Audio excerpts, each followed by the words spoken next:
The next step is going to be isolating and strengthening the hamstrings and the glutes.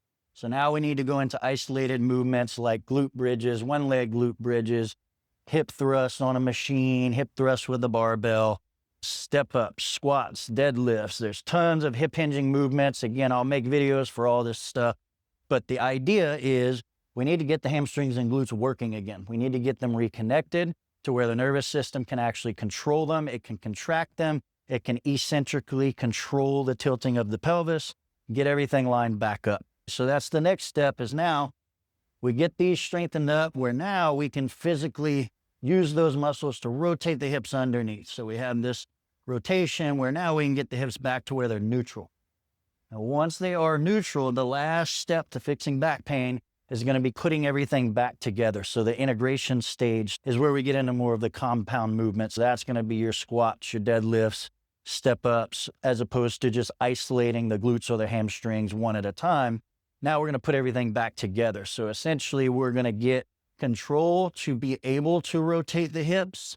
And then we're going to apply that into a squat movement where we rotate the hips anteriorly and then we tuck them back under at the top. So we end up locked out with the glutes activated. The knees will be slightly soft, so we're not forcing the hips out this way. So we're tucked under here. We've got control of this, and we add that back into the whole movement. Same thing with the deadlift.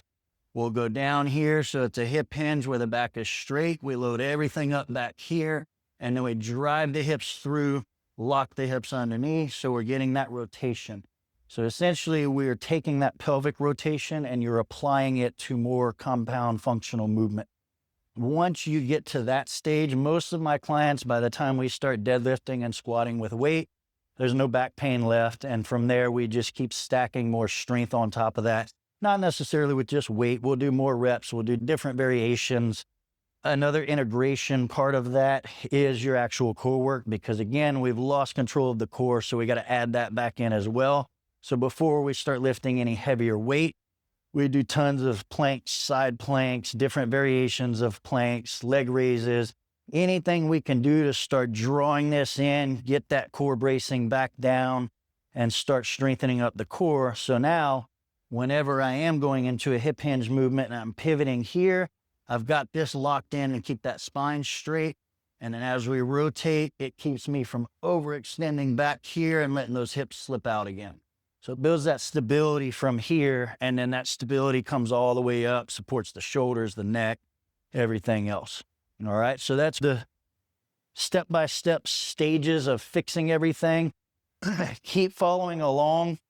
I'm going to go back through each stage, starting off with the inhibition stage, where we're going to inhibit the quads and the hip flexors with some different rolling and stretching techniques. So for everybody following along that is in back pain and you want to use this to help you, whenever I release that video of the rolling and stretching, your goal from then on is to do that rolling and stretching every single day.